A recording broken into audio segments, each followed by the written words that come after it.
Chapter 1. This afternoon, as soon as I got home, Secretary Wang texted me. Sir, President Lee has a social engagement tonight and will be home around 10:30. I stared at my phone for a while and replied, Okay, thanks. 10:30. By then, she'd probably have eaten and had a few drinks. I just needed to prepare her bath and put fresh clothes in the bathroom. Once everything was ready, it was exactly 10:15. I thought about it, left a light on in the living room, and went to bed. Half asleep, I vaguely heard the sound of the door opening. The water running in the bathroom echoed. Just as I was about to fall asleep, a familiar scent drifted over. A warm body pressed against my cool back, and I groggily turned my head. Her lips landed precisely on mine.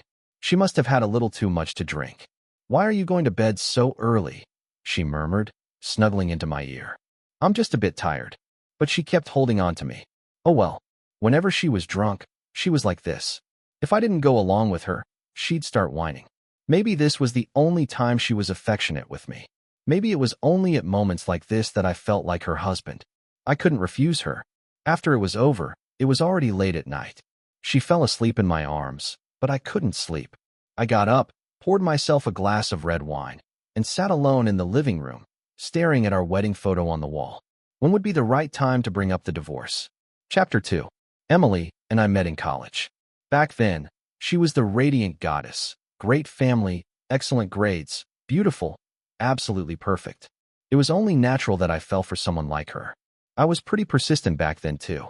Even after 2 semesters of chasing her, doing countless foolish things, I still couldn't win her over. I still remember that snowy day when I made her favorite dessert with my own hands and waited for her outside the girls' dormitory. But all I got in return was her cold, Ethan, stop coming after me. I like someone else. I didn't want to believe it at first, thinking it was just an excuse to reject me. Until one day, by chance, I saw him. Her love, Felix. I watched as she carefully adjusted his collar, playfully ruffled his hair, and smiled at him with nothing but affection in her eyes. Then, she stood on tiptoe and gave him a gentle kiss. That's when I realized Emily could love someone that way. But that someone wasn't me. Her relationship with Felix quickly became the talk of the school. A goddess dating a poor student. Felix faced a lot of criticism. People thought he was trying to cling to the Lee family, calling him a gold digger. But Emily always stood by him, even using her family connections to shut down the school's gossip for him. Despite all this, their passionate love didn't have a fairy tale ending. Emily never told me the reason for their breakup, but rumors said it was because Emily wanted Felix to marry her after graduation and become the Lee family's live-in son-in-law. But Felix refused. He said he didn't want to depend on a woman and wanted to make his own way in the world. Many people saw them arguing on campus, fighting and making up again and again, until finally, on the day Felix decided to return to his hometown to become a village teacher, they broke up. 6 months later, during a project collaboration between the Lee and Saunders families, Emily and I crossed paths again. Because of the project, we became familiar with each other once more. Looking back, maybe I took advantage of the situation. I was still as good to her as I had been years before, sharing insights I'd gained from working at Saunders Corp, reminding her to drink less during business dinners, always taking her home safely after those dinners. 3 months later, on a snowy night, she saw me shivering in the cold outside her company and suddenly asked me, Ethan, do you really like me this much? I stared at her blankly and nodded. Yes, I've always liked you. She smiled. Then do you want to marry me? Chapter 3. When we first got married, I was full of passion for this marriage. In fact, for most of the past 5 years, I'd always been passionate about it, because I loved her. I also naively believed that the reason she asked me to marry her was that she loved me too. So even though she rarely replied to my messages, even though I had to learn about her schedule through Lee's secretary, even though we had no real intimacy beyond our routine married life, my love for her never wavered.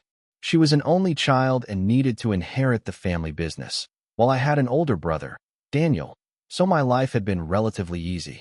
Old Master Lee was strict, and the Lee Corporation's board of directors often made things difficult for her because of her young age. I knew it had always been hard for her. That's why, after careful consideration, I gave up the management position at Saunders Corp and joined Lee Corporation to help her manage the most chaotic branch. I knew it wasn't easy for her, as a woman, to establish herself in such a large company. So I tried my best to take care of everything else for her, even when I got sick from overwork. I never told her. I went to the hospital alone. Until one day, I accidentally stumbled upon a box. Inside, I found documents showing that for years, she had been anonymously donating money to a rural school. And the principal of that rural school, in gratitude for the anonymous donor, would write a handwritten letter of thanks every year after receiving the donation, having it delivered through appropriate institutions.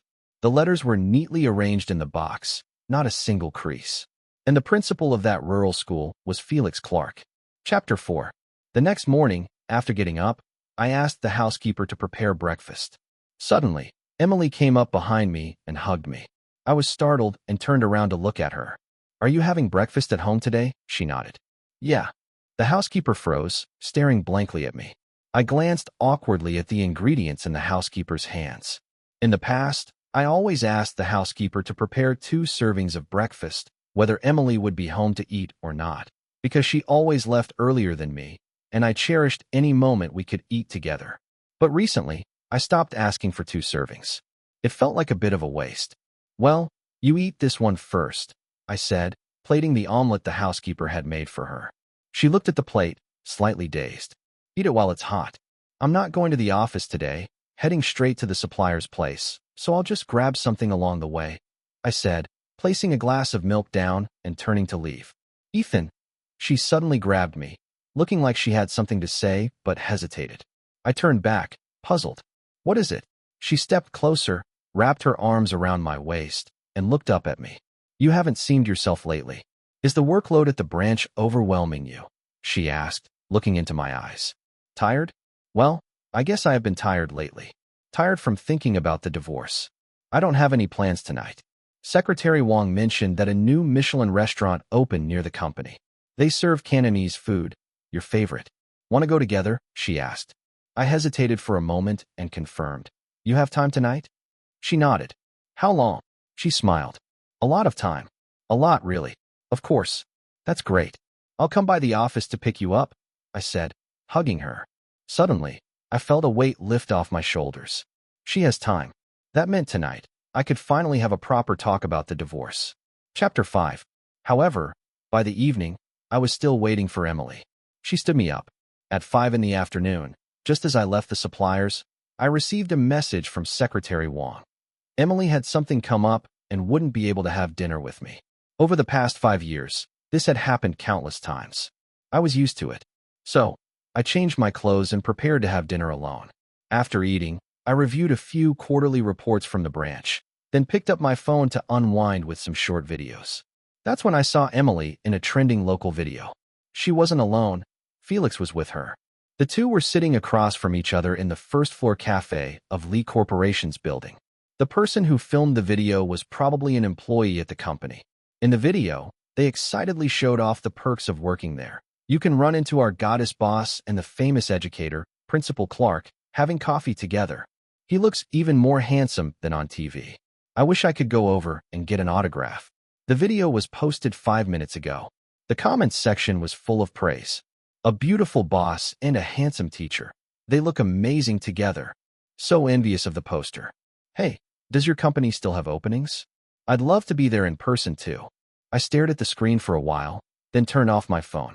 So, Emily stood me up because of Felix. For some reason, even though I was her husband, it felt completely normal that she would miss our dinner because of Felix. After 5 years of marriage, did it even matter anymore? In her heart, there was probably no comparison between me and Felix. Chapter 6. At 9:30, Emily finally returned home. "What did you have for dinner tonight?" She walked over and sat beside me, unusually concerned about my dinner. I didn't answer, just paused for a moment and softly asked her, "Did Felix come by tonight?" She froze for a moment, seeming a bit surprised and a bit subtly angry. "Who told you that?" I shook my head. "No one. I saw it on a video." After a brief silence, she sighed. "Ethan, I didn't tell you because I didn't want you to overthink it. Don't worry, there's nothing going on between me and him. I did anonymously donate to his school before, and somehow, word got out. He came with a TV crew to thank me.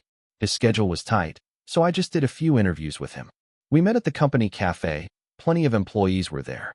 "Ethan, She wrapped her arms around mine. We've been married for 5 years. There's still some trust, right? Yeah, I should have time tomorrow. Let's go have that Cantonese meal. Emily, I suddenly interrupted her. I don't actually like Cantonese food. I said that because you liked it back then. I just wanted more opportunities to have meals with you.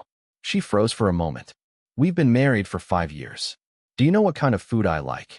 She didn't answer. Of course, she didn't know, and she never wanted to find out. The emotions I'd been holding back for hours were on the verge of exploding.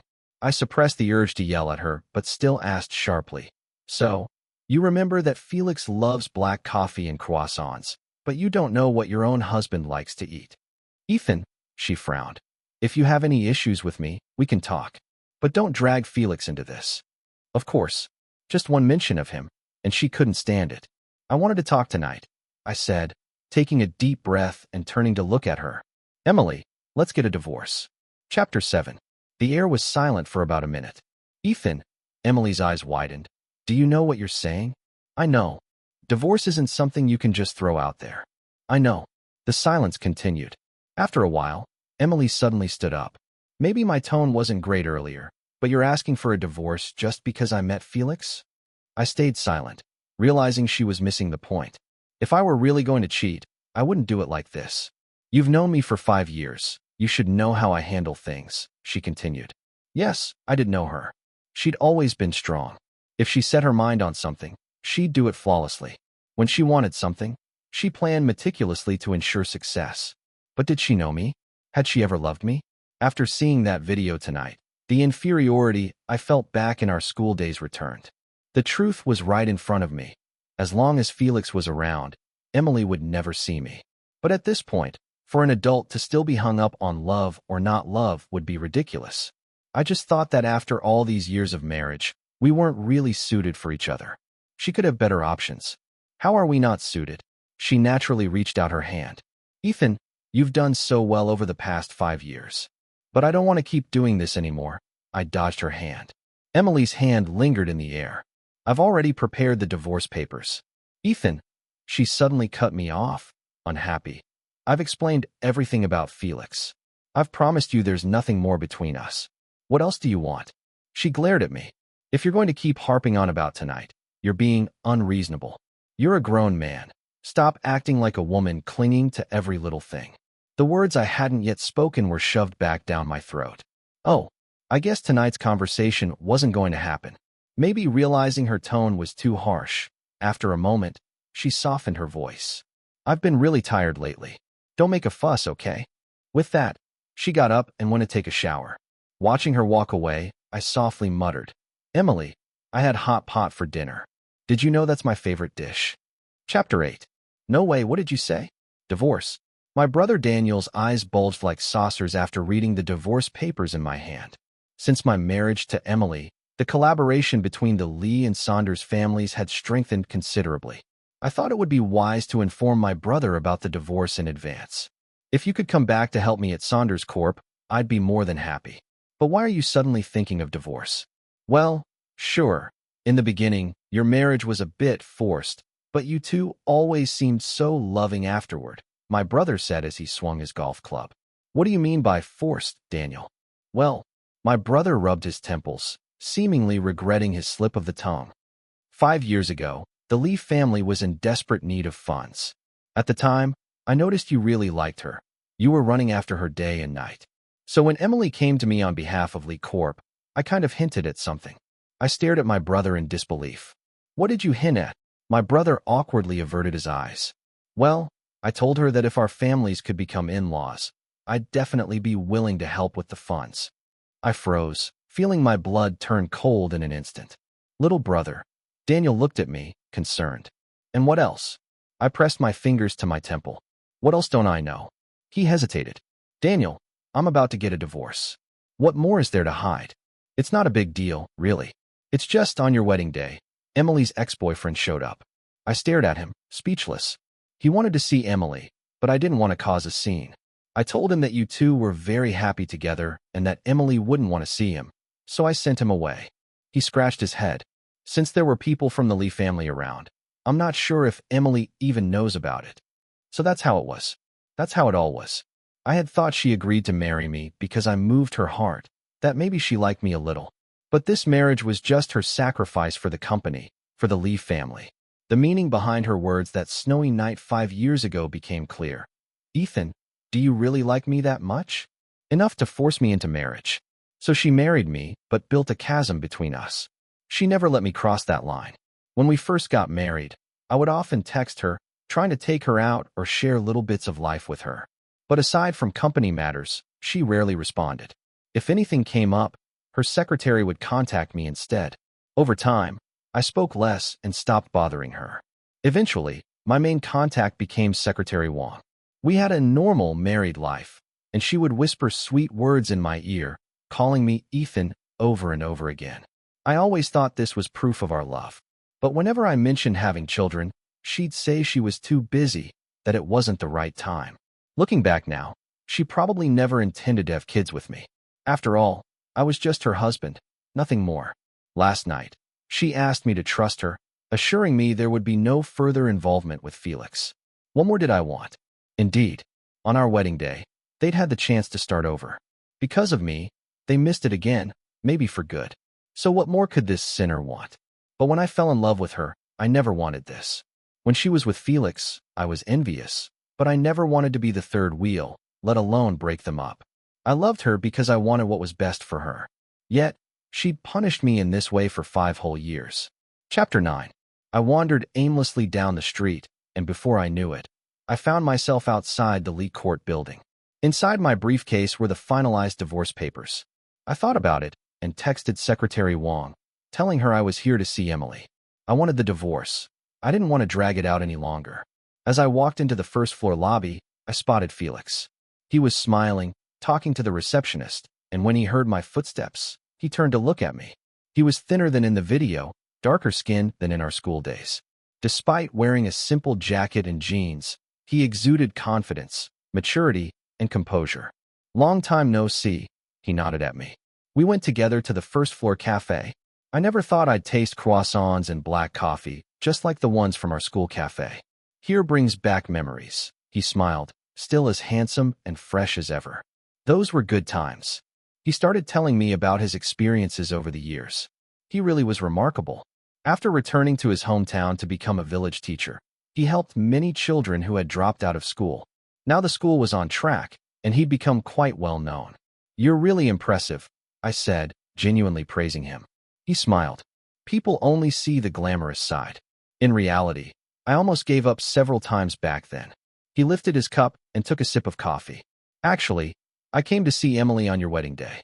I stayed silent, not responding. I was so reckless back then, thinking I could break up with her without consequences. But after becoming a village teacher, I realized how big the gap between ideals and reality really is. Many things were harder than I imagined. There were many times I couldn't hold on. At my lowest, I wanted to give up everything and come back to find her. But then I heard about your wedding. "I'm sorry," I said. He looked startled. "I didn't know you came that day." He lowered his head, saying nothing. "I'm getting a divorce from Emily," I told him. Felix's eyes widened. "You must be joking," he said with a sudden laugh. "I've seen you in the media so many times. People always call you two the perfect couple." "It's true. Can I ask you something?" After a while, he spoke softly. "Why are you divorcing her?" I shook my head. "Why else?" "Because I'm tired. I wish I could have someone who would let me be reckless and love me unconditionally, just once." Chapter 10. At that moment, a familiar voice came from the entrance of the cafe. "Ethan." Both Felix and I turned around. It was Emily. She quickly walked over, and upon seeing Felix, she seemed to pause for a moment, then frowned as she looked at me. "What are you doing here all of a sudden?" Looking at her expression, I immediately understood. She likely thought I had come specifically today to cause trouble for Felix. "Emily." Felix stood up as well. "Sorry for the intrusion again. I wanted to discuss a few educational charity projects I mentioned to you before, and I just happened to have some free time today." "All right. I'll have my secretary take you upstairs," Abigail said, calling Secretary Wong, who had been standing by the door, to lead Felix away. I thought she would go upstairs with him, but to my surprise, she stayed where she was, looking at me. I was a little puzzled. Could she have sent Felix away to settle accounts with me in public? After all, I was still her husband. Her favoritism was too obvious and inappropriate, wasn't it? I had no choice but to massage my brow and explain. Emily, it's not what you think. Ethan, are you feeling unwell? I froze for a moment, not understanding her. She had already stepped closer and grasped my hand. Why is your face so pale and your hands so cold? Chapter 11. Around us, employees were passing by, glancing over with whispered conversations. Suddenly, I realized the reason behind her unusual behavior. Emily and I rarely appeared together in such private settings. She was likely worried I might cause trouble for Felix in public, so she sent him away and then pretended to show affection in front of the staff to prevent any rumors that could harm Felix. I didn't mind. We were getting divorced anyway. Helping her put on a show with Felix didn't bother me. Besides, if I didn't make things difficult for them, the divorce negotiations would go more smoothly. With that in mind, I raised my head and smiled. I'm fine. Don't you and Principal Clark still have things to discuss? I'll be on my way. After speaking, I withdrew my hand, picked up my bag, and prepared to leave, but she blocked me. Where are you going? She pulled me closer and suddenly placed her hand on my forehead. Ethan, you have a fever. I'm taking you to the hospital. Chapter 12. Emily insisted on dragging me to the car, leaving me speechless. I'll drive, I said. When we were together, I usually drove to let her rest. You're sick. I'll drive, she insisted.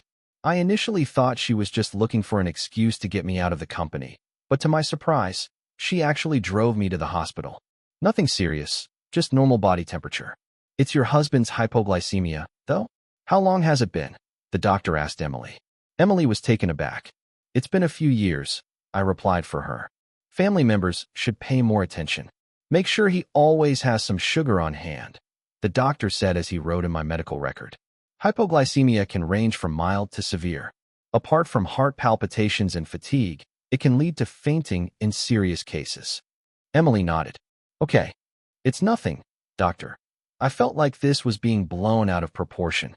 I always carry candy and biscuits with me. After seeing the doctor, I wanted to leave as soon as possible, but Emily kept pestering him with more questions about how to manage hypoglycemia, as if she had suddenly developed a deep interest in the condition. After we left the hospital and were heading to the parking lot, Emily clung to my arm the entire time. Having gone through all that at the hospital, I genuinely felt a bit dizzy. After sitting in the car, I pulled out a candy from my briefcase, unwrapped it, and popped it into my mouth. The air inside the car was stifling, so I decided to close my eyes. I didn't know how long we had been driving when the car finally stopped. Are we there? I asked groggily. Red light. Oh. The car fell silent for a moment. Then she suddenly asked softly, why didn't you ever tell me? I looked at her, confused about what she meant. About your health issues. This wasn't the first time, right? She parked the car on the side of the road. Why didn't you tell me before? I did. I closed my eyes again. Remember right after we got married? There was a week when you came home late every night. On that Friday, I had a hypoglycemic episode while driving back from a branch office. I felt dizzy and pulled over to ask if you could bring me some candy. I chuckled. You didn't respond. You've probably forgotten by now. I sent you so many messages back then. It's normal if you don't remember. And another time, I added, you might recall we were doing a magazine interview together. The reporter accidentally knocked over my briefcase, and a bunch of candy fell out. Because of that, the reporter suspected we had a child in secret, and the interview questions became very sharp. You were quite upset and told me afterward not to carry so much useless stuff in my bag. Why didn't I tell you? Because you never gave me the chance. And I was afraid that this little flaw would become an excuse for you to dislike me. You don't like candy, so I hid it in the inner pocket of my bag where you wouldn't see it. You wanted to become the head of the Lee family, so I did everything I could to help you achieve that. Ethan, she suddenly took my hand. I actually found a restaurant that serves spicy food. I wanted to take you there tonight. Her hand trembled slightly. But since you're not feeling well, maybe we can eat something lighter instead. How about that? I shook my head. I'll just have some porridge at home. You don't need to stay with me. You should head back to the company. Ethan, she insisted, I'm free tonight. I kindly reminded her. But Felix is still waiting for you at the company. That's something the vice president can handle. I looked at her, perplexed. So you really have time tonight? She nodded. Yes, I'm free. Then, I thought for a moment. Since you're free, let's go straight home, okay? She nodded, a glimmer of joy in her eyes. Okay, let's go home. Suddenly, I felt a wave of happiness.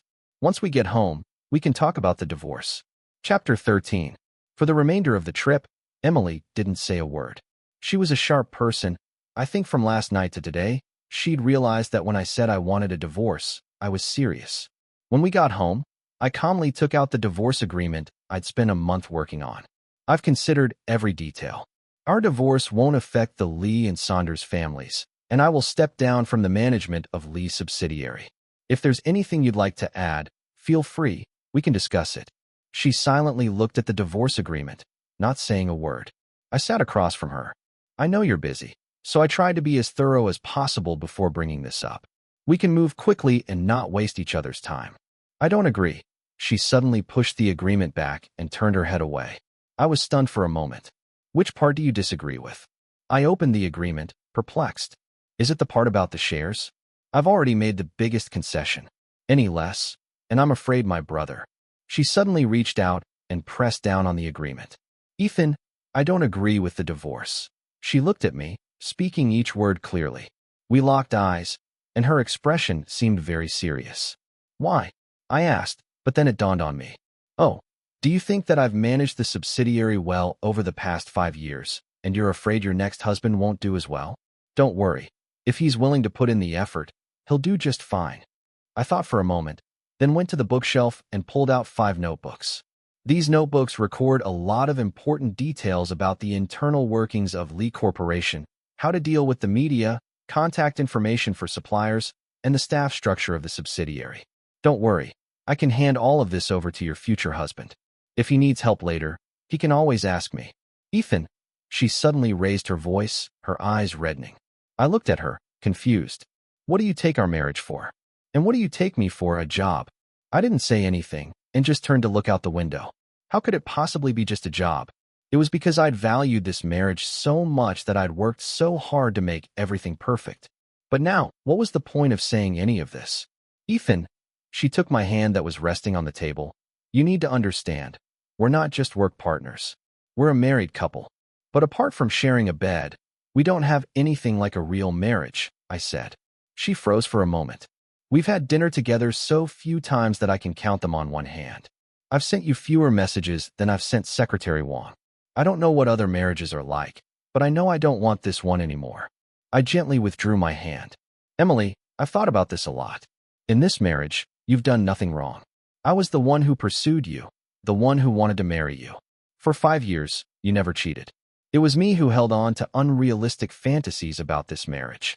We could go on living like this, but I think in life, we should be with someone we love and who loves us back. After all, being with someone you love will make you happier, right? She stared at me blankly. Someone I love. She repeated. I shook my head. I don't know. But whoever it is, whether Felix or someone else, it's not me. Chapter 14. Early the next morning, I moved out of the house and back into the apartment I'd bought before we got married. The night before, we'd sat in silence for a few minutes before Emily got up to take a phone call and then left the house. She didn't come back all night. She'd taken the divorce agreement with her. I figured she'd agreed to the divorce. After all, it wasn't much of a loss for her. The wedding ring on my left hand was the only gift Emily had ever given me in 5 years. Before I left, I took off the ring and placed it on the bedside table. Just as I finished packing, I got a call from my brother. Hey, why did Emily call me early this morning asking what kind of candy you like? My brother's voice was exasperated. What's going on? Are you two playing house? Are you getting divorced or not? I was momentarily taken aback. We are. Hey, bro. I thought for a moment and asked. Don't we have a small media company that hasn't been doing well? My brother hummed. It hasn't been profitable for years. I'm planning to cut my losses and shut it down.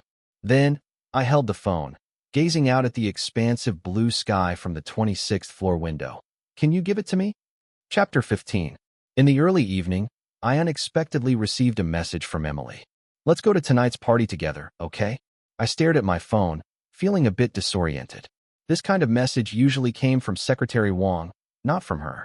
We should go separately while we're going through the divorce. I've moved out of the house. There was no further reply from her.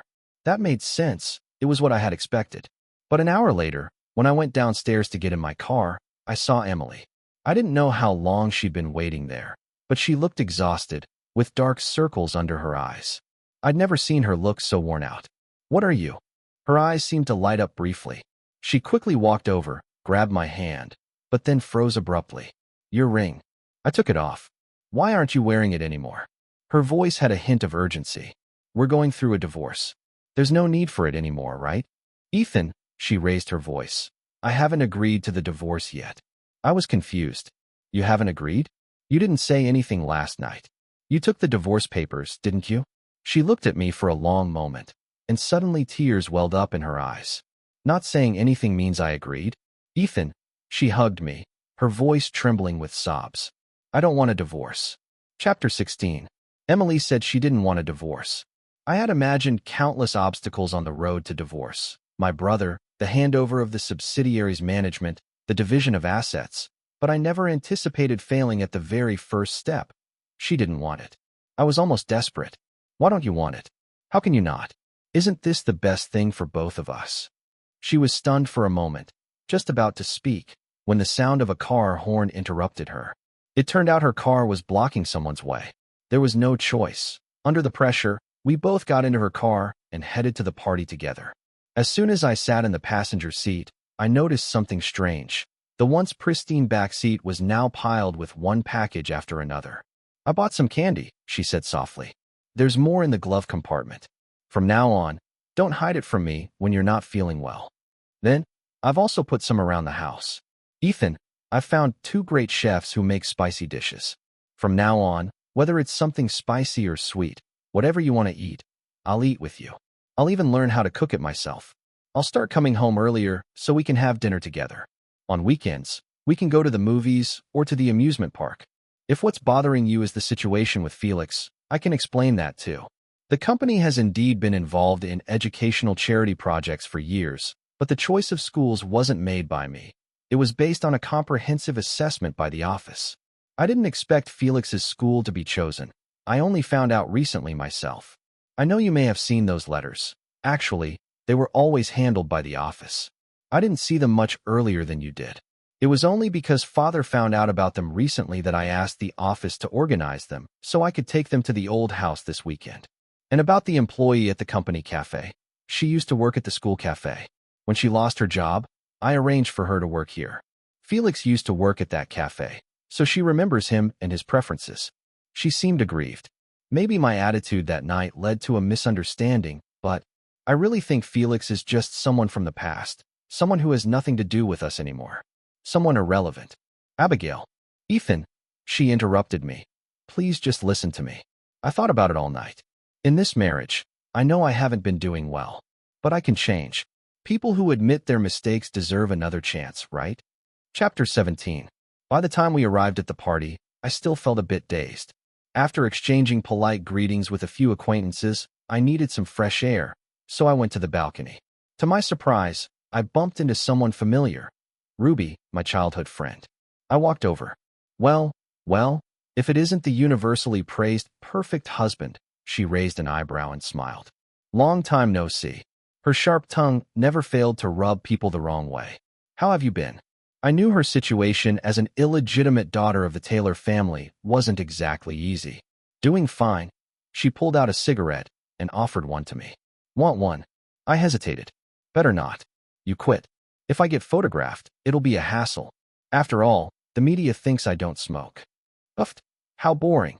She pointed to the woods outside the balcony. If anyone's hiding out there taking photos, I'll eat the entire forest. Do you believe me?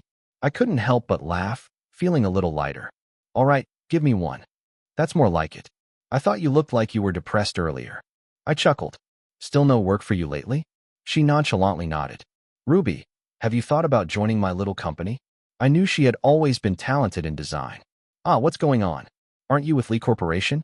Are you no longer the man behind Lee's success? She raised an eyebrow. I didn't feel like arguing with her. Instead, I picked up my phone and sent her some company details. The company is still in its startup phase, so the salary isn't great. But I hope you'll consider joining. She yawned, but suddenly glanced past me toward the door. I turned around. It was Emily.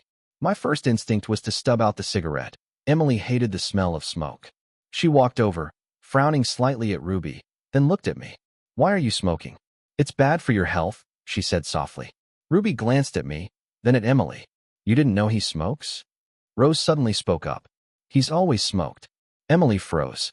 Sister, Ruby stepped closer, patting Emily on the shoulder with a smile. You've been married for 5 years, right? Do you really not know your husband as well as I do? Chapter 18. Ruby left, leaving behind a pale-faced Emily and me.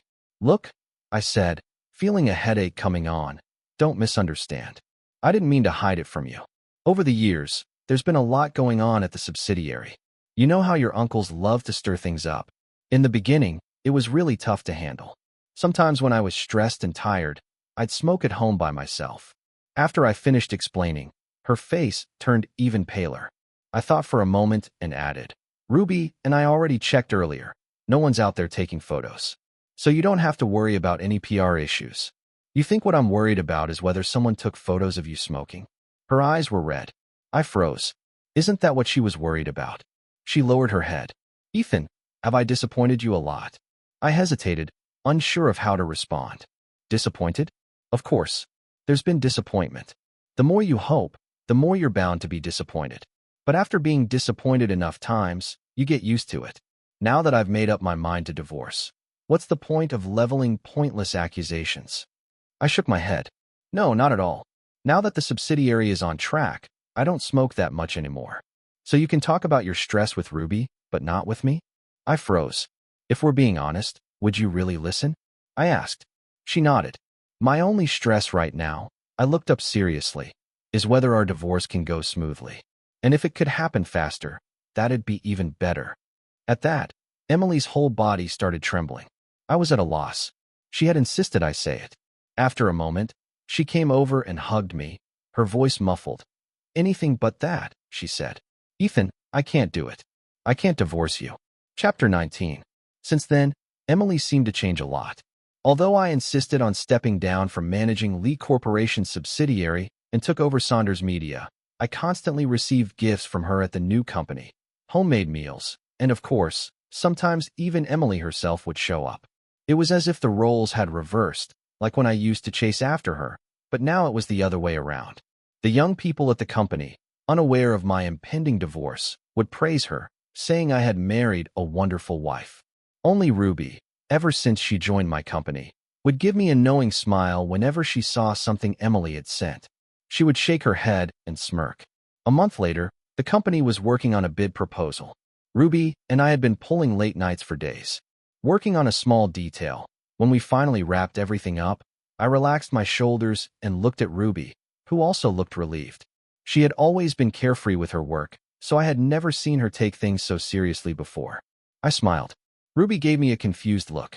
I laughed and explained, I feel like I might have stumbled upon a hidden gem.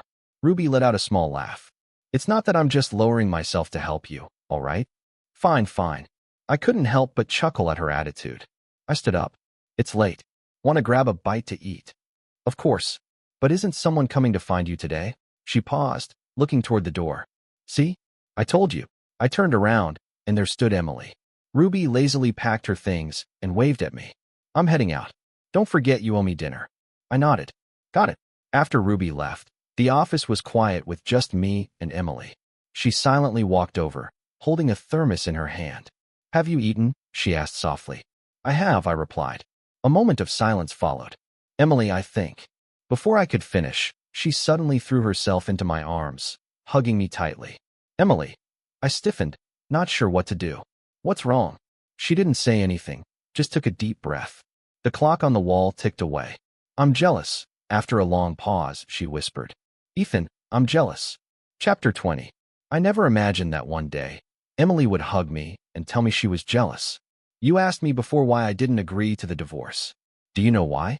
It's because I couldn't bear the thought of you being with someone else. Just like tonight, when I stood at the door watching you smile at her, seeing how happy you both were. I couldn't stop the jealousy from flooding my heart. I know deep down that nothing is going on between you and Ruby, but I was still so jealous I could hardly stand it. Ethan, she buried her head in my chest. I feel like I'm going crazy. I lifted my hand and gently held her. Emily, you also asked me why I wanted a divorce, didn't you? Her body froze. For 5 years, I've been someone else's husband, dedicating all my love and attention to my wife. But in the end, I realized I had lost myself. Emily, I want a divorce because I want to be Ethan again. I want to live for myself. I gently pulled her away. It's been 5 years. Let's part on good terms, okay? She shook her head, tears streaming down her face. I hesitated for a moment, then turned to leave. But suddenly, she grabbed my hand. Honey, I froze. Just once. Give me one more chance, okay? Her hand felt burning hot. All right, I said quietly. If by the end of the year, you step down as Lee Corporation's president, then we won't get divorced. She blinked in surprise. What? That's my only condition. She hesitated. Ethan, that condition, it's too harsh for me. I shook my head and tried to pull my hand away, but she wouldn't let go. That's the only condition. Nothing else will do. After a moment, she finally released my hand. I understand, she said. Chapter 21. Step down. My brother Daniel was momentarily stunned, then burst into laughter, shaking his head. No way. If Emily steps down, I'll let you use my head as a soccer ball. I knew the situation with the Lee family was complicated. The old man had 2 sons, Emily's uncle and her father. Initially, the plan was for the company to go to the elder son's family. But 6 years ago, Emily's cousin got into trouble and ended up in prison, so the responsibility fell to Emily to take over Lee Corporation. However, the other relatives, not happy about a woman being in charge, often caused trouble within the company. Many were eyeing the president's position, and over the past 5 years, I had helped her deal with plenty of these issues. Emily wasn't particularly close to the Lee patriarch, since she hadn't grown up in the family mansion. And with the old man getting on in years, his judgment sometimes faltered. I knew better than anyone how much effort she had put into securing that position over the past 5 years. So I knew she wouldn't step down. As it turned out, I was right. After I told her my condition, Emily didn't come looking for me again. 3 months flew by, and I threw myself into work. The company was finally showing signs of improvement. Ruby and the other employees were motivated, and I could tell she had changed a lot during this time. In December, we held a small company party to celebrate the end of the year. We all had dinner together and sang karaoke. My brother showed up as well. You really are something, little bro. Everyone says you're a genius when it comes to business. He grinned and started to push his luck. Shouldn't you take on more responsibilities in the family business? Dad keeps piling everything on me. I'm exhausted. The atmosphere was joyful. Since I promised to help him, my brother was in high spirits, singing and dancing without a care in the world, completely abandoning his usual composed image. At around 11 p.m., we left the karaoke place, and it had just started snowing. A few playful colleagues began throwing snowballs at each other. Across the street, the large screen on a shopping mall was showing a TV program. My brother stood behind me, babbling on. A snowflake landed on my hair, and as I brushed it off, I caught a glimpse of Emily on the screen. She was poised and elegant, being interviewed by a reporter. President Lee, can you tell us why you suddenly decided to step down from your position at Lee Corporation? Was there a specific reason? Emily smiled serenely. There's no special reason. I just want to take a break for a while, to spend time with my husband. Chapter 22. I stared blankly at the screen. When I turned my head, I saw that my brother was also in shock. After we made eye contact, he raised his right hand and quietly touched his neck. Just then, my phone rang. Hello? Where are you? City Center, by the clock tower. I'll be there in half an hour. Ethan. Noah. She paused, then corrected herself with a soft laugh. You need to keep your word. Her voice was relaxed, carrying a hint of a smile. Wait for me. Chapter 23. At 11:45 p.m., I met Emily under the clock tower. She walked through the falling snow, which gently landed on her shoulders and hair, blurring her figure like something out of a dream. This isn't necessary, I said as we stood facing each other. You've stepped down. What if you can't go back? She shook her head and smiled calmly. If I can't go back, then I can't go back. I shook my head. 5 years of hard work. How can you just walk away like that? You're being stubborn. I pinched the bridge of my nose, trying to ease the tension. She smiled, her eyes curving with amusement. So you're worried about me, right? That means I still have a chance, doesn't it? Emily. She reached out and handed me a stack of papers. It was the divorce agreement. I froze, unsure of what to make of it. These past 3 months, while I've been arranging my resignation, I've done a lot of thinking. Ethan, I've stepped down, but I don't want to use that to force you to stay in this marriage. She paused. The divorce papers, I've already signed them. If that's the case, then why did you resign? I was even more confused. A good business person doesn't make a deal that results in losses. I'm confident that even if I leave Lee Corporation, I can build something just as successful from scratch. Starting over will be more of a challenge, she smiled. Besides, I want to use my resignation to trade for something else. Is that okay? Trade for something else? I looked at her, still not understanding. She stood on her toes and brushed the snow out of my hair. Traded for a chance for us to start over. She looked up, and I lowered my gaze. Our eyes met, and in hers, I saw a tenderness and love that I had never seen before. Traded for a chance for Emily to win Ethan back. Chapter 24. At 11:59, I signed my name on the divorce papers. From that moment on, I was no longer the perfect husband everyone talked about. I was just Ethan myself. The clock tower chimed, ringing in the new year. Emily and I looked up at the snow falling all around us. It's the new year, I said, reflecting. Yes, it is. Then, her eyes sparkled as she extended her hand toward me. Happy New Year, Ethan. I'm Emily. I looked at her and smiled. Happy New Year, Emily. I extended my hand too. I'm Ethan.